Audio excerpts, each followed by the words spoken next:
Welcome to Three Presidencies, Kennedy, Johnson, and Nixon, an interactive U.S. history tutorial for students like you. Let's start by reviewing a few basics and locating the three presidencies you're going to learn about on a timeline of American history. All three were elected president in the 1960s.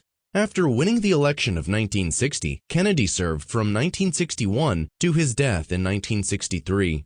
Johnson then became president, was re-elected in 1964, and served until 1969.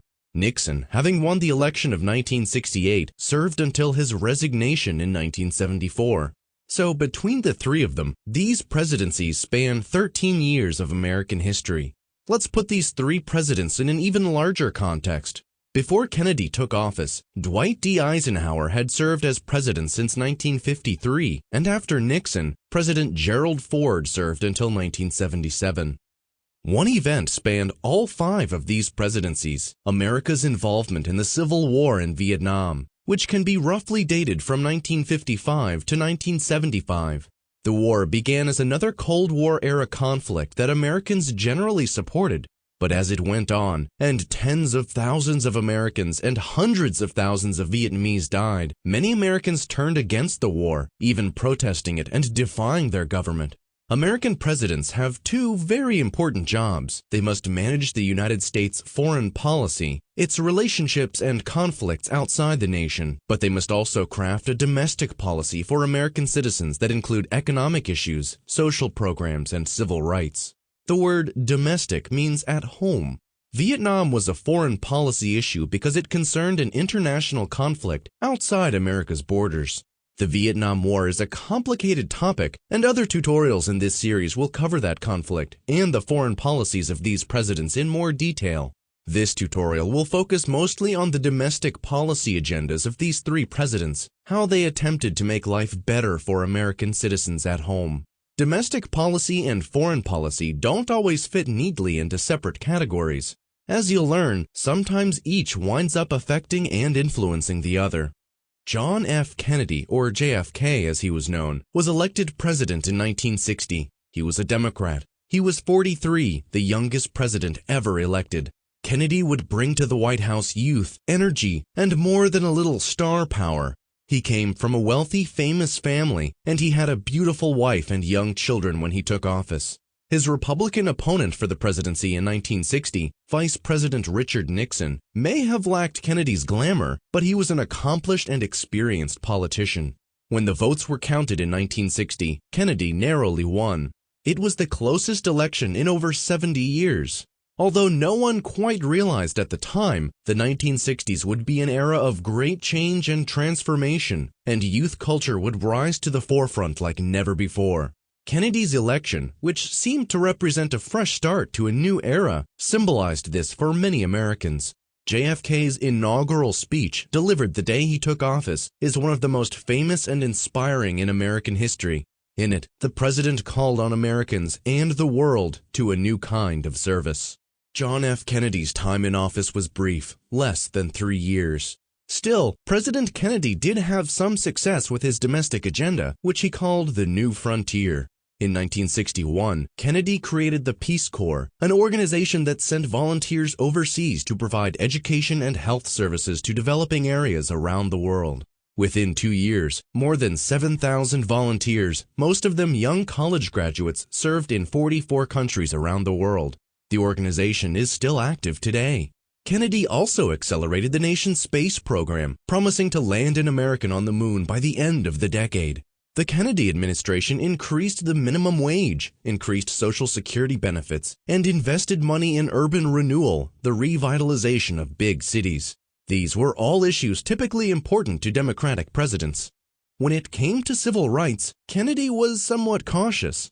Robert Kennedy, his attorney general, often prodded his older brother, the president, to be more active in supporting activists like Dr. Martin Luther King, Jr. After King was arrested protesting segregation in Birmingham, Alabama in 1963, Kennedy announced his support for a major civil rights bill that would ban discrimination in public areas and protect African American voting rights. But the bill was blocked by Southern congressmen. The president would never have the chance to see it become a reality. President Kennedy was assassinated on November 22, 1963. The president was shot by a sniper while riding in a motorcade, a parade of cars in Dallas, Texas. Police soon arrested a suspect, Lee Harvey Oswald. Oswald didn't confess to the murder, but strong physical evidence linked him to the location from which Kennedy had been shot. Oswald himself was killed on live television 2 days later, preventing a trial or proper investigation from ever taking place. JFK's murder made his vice president, Lyndon Johnson, the new president. A commission led by Supreme Court Chief Justice Earl Warren investigated the assassination and concluded that Oswald had been the one and only assassin. Because of this tragedy, Kennedy's remains an unfinished presidency, and no one really knows how successful he might have been if he had been able to serve 4 or 8 full years as president. Lyndon B. Johnson, or LBJ, may have started as an accidental president, but he went on to have a more consequential presidency in many ways than his predecessor JFK. Johnson served the rest of Kennedy's first term, and then in 1964, he won a term of his own with a landslide victory over Republican Barry Goldwater. Unlike Kennedy, Johnson was a self-made man with a humble background. By his own admission, he had little interest in foreign affairs and hoped to make his greatest impact on domestic policy. His political hero was Franklin D. Roosevelt, and as president, Johnson wanted to expand FDR's New Deal, end poverty, and settle the national conflict over civil rights. It was an ambitious agenda. Johnson began by using forceful leadership to pass several bills that the Kennedy administration had been unable to get through Congress. The Revenue Act of 1964 cut taxes in a successful effort to boost consumer spending and stimulate the economy. The Civil Rights Act of 1964, an historic piece of legislation, prohibited racial segregation in public places like restaurants, theaters, hotels, and bus stations. It also outlawed racial discrimination in the hiring of workers. Although Southern lawmakers tried to filibuster or delay the bill from taking effect, Johnson used tactics he had learned as a former senator to make sure it became law. It was the successful realization of the bill President Kennedy had supported before his death. 1 year later, early in 1965, Martin Luther King Jr. announced a drive to enroll 3 million African Americans in the South who were still denied the right to vote. Civil rights protesters began a 40-mile march from Selma to Montgomery, Alabama, but they were violently attacked by police and state troopers and turned back. President Johnson sent federal troops to protect the marchers, and along with Dr. King, they reached the state capitol. 2 days before, Johnson had addressed Congress to call for a Voting Rights Act, using the words of an anthem of the civil rights movement. The president told the American people that we shall overcome prejudice and racial hatred. The law passed by Congress that year, exactly a century after the ending of the Civil War, ensured all citizens the right to vote. It made illegal the kind of literacy tests that Southern states had used to suppress the black vote.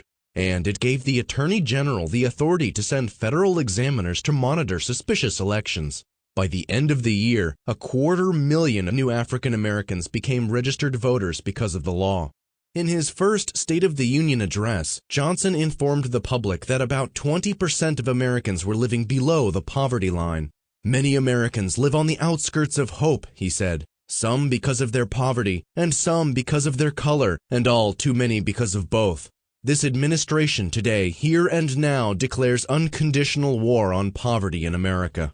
For Johnson, a war on poverty meant the creation of many new government programs. One was the Job Corps, a program for low-income youths that provide education and training for the job market. The program was modeled after the Civilian Conservation Corps, a Depression-era jobs program that was part of the New Deal. Another program was Head Start, which provides preschool education and health services for low-income children and their families. Another program was Volunteers in Service to America, or VISTA.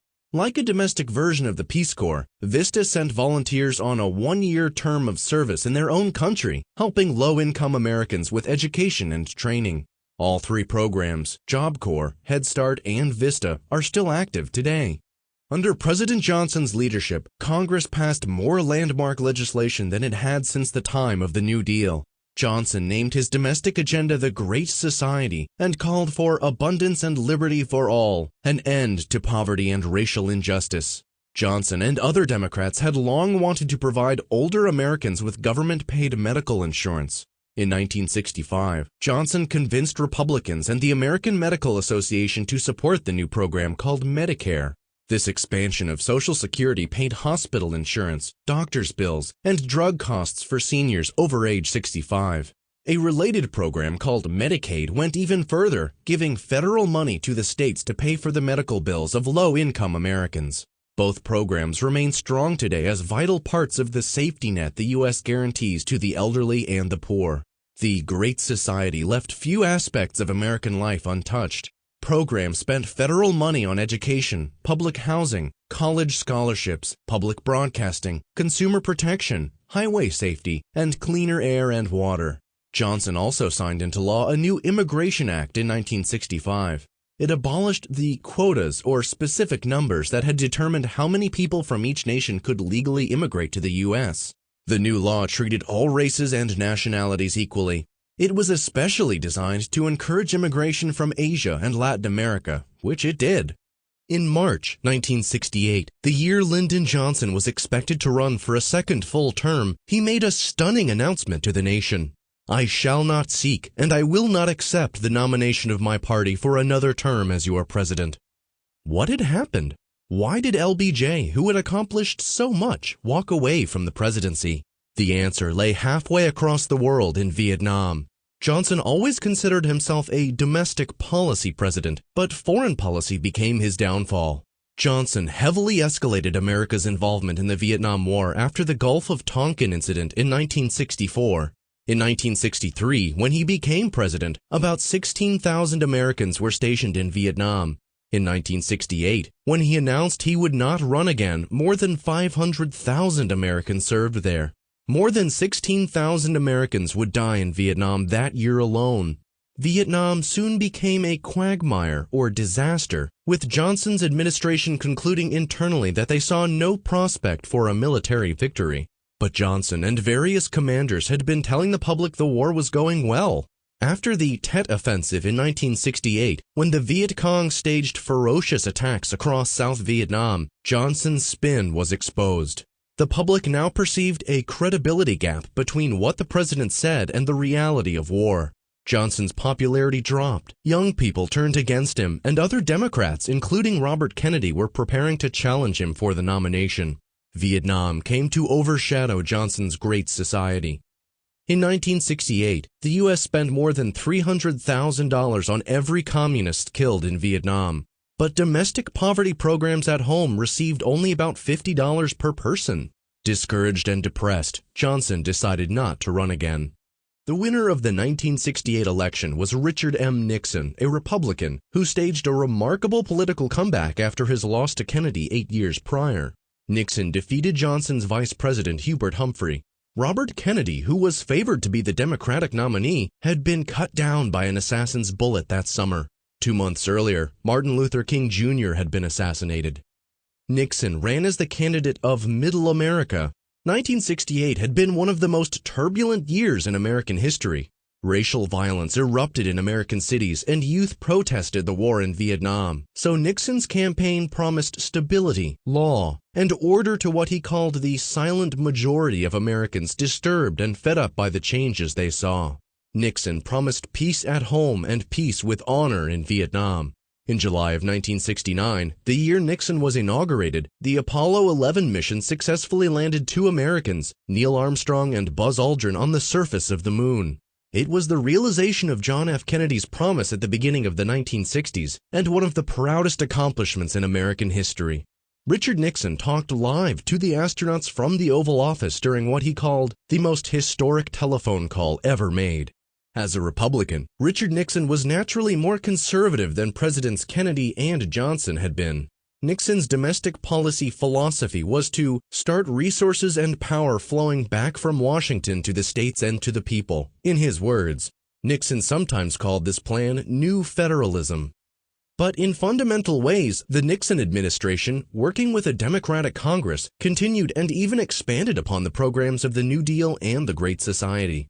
Social Security benefits and food stamp funding increased during the Nixon years, and there was a greater rise in spending on social programs overall than there had been during LBJ's Great Society. Nixon's presidency saw the government grow in other ways, too. The Occupational Safety and Health Administration, or OSHA, was created to ensure safe working conditions for employees. Nixon signed into law several new laws to combat air and water pollution. Then, by an executive order, he created the Environmental Protection Agency, or EPA, to enforce those laws. In 1972, the Federal Election Campaign Act was passed to prevent the influence of big money in politics. A few years later, an amendment to this act would create the Federal Election Commission, or FEC, whose job it is to regulate campaign finance. All of these agencies are still part of our government today. President Nixon had won support from Southern voters in 1968 by promising to slow the enforcement of civil rights laws. He was also opposed to the forced racial integration of schools. But during Nixon's first term, more schools were desegregated than during the Kennedy-Johnson years combined, in part because of the active busing of black students to majority white schools, and vice versa. The Supreme Court declared integration by busing legal in 1971 in the case of Swan v. Charlotte-Mecklenburg Board of Education. 18-year-olds were demanding the right to vote. This demand was fueled by the Vietnam War and student activists. If they could be drafted to serve in Vietnam, argued 18, 19, and 20-year-olds, should they not be allowed to vote for the leaders who sent them to war? Nixon signed an extension to the Voting Rights Act lowering the voting age. Then, in 1971, the 26th Amendment to the Constitution officially changed the national voting age to what it is today, 18 years old. During Nixon's years in office, the American economy struggled. Americans experienced a combination of a recession, a fall in economic activity, and inflation when the price of goods rises. Economists call the unusual combination stagflation. Unemployment was climbing as well. Nixon tried measures like raising taxes, cutting the budget, and raising interest rates. When they didn't work, President Nixon took the highly unusual step of freezing wages and prices by announcing price controls. Usually a measure used in wartime, price controls meant that prices of goods could not go up, but neither could employees' salaries, in an attempt to battle inflation. When price controls were eventually lifted, inflation rose and the economy still floundered. Nixon was unable to fix the economic problems that would last throughout the 1970s. As you might already know, Richard Nixon is known today for one thing above all else, and it wasn't any of his policy accomplishments. In 1974, Nixon became the only president in American history to resign from office, to quit the presidency. The scandal that brought down Nixon has become known by one word: Watergate. Watergate is a complex of apartment and office buildings in Washington, D.C. In 1972, an election year in which Nixon won a landslide victory, the Democratic Campaign Committee headquarters was located there. 5 burglars were caught breaking into the headquarters. One of them had worked for the Nixon re-election campaign. Nixon and his staff publicly ignored news of the burglary, but behind the scenes, the president and his aides started a cover-up. What began in a courtroom when one of the burglars first pointed a finger at the Nixon administration wound up as a Senate investigation committee pursuing a trail of evidence that led to the White House. There was never evidence to suggest that Nixon had ordered the break-in or that he was aware of it beforehand, but evidence showed that from the start, Nixon was personally involved in the attempted cover-up. He used his presidential powers to block the investigation into Watergate. The director of the FBI resigned after admitting that he had helped destroy documents that might make the president look guilty. "I am not a crook," said Nixon to the American people on television in 1973. But evidence continued to come to light suggesting otherwise, as members of his administration resigned or were arrested. The investigation uncovered other criminal behavior in the Nixon White House.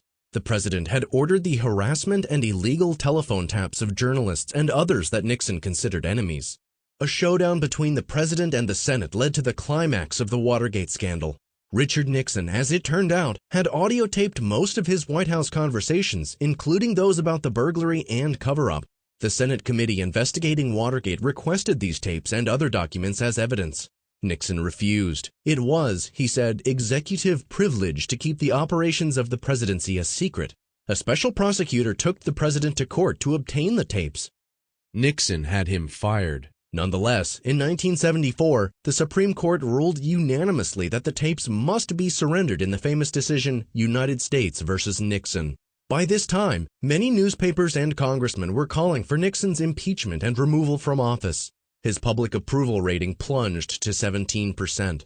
A committee of the House of Representatives approved 3 articles of impeachment: obstruction of justice, abuse of power, and defiance of Congress.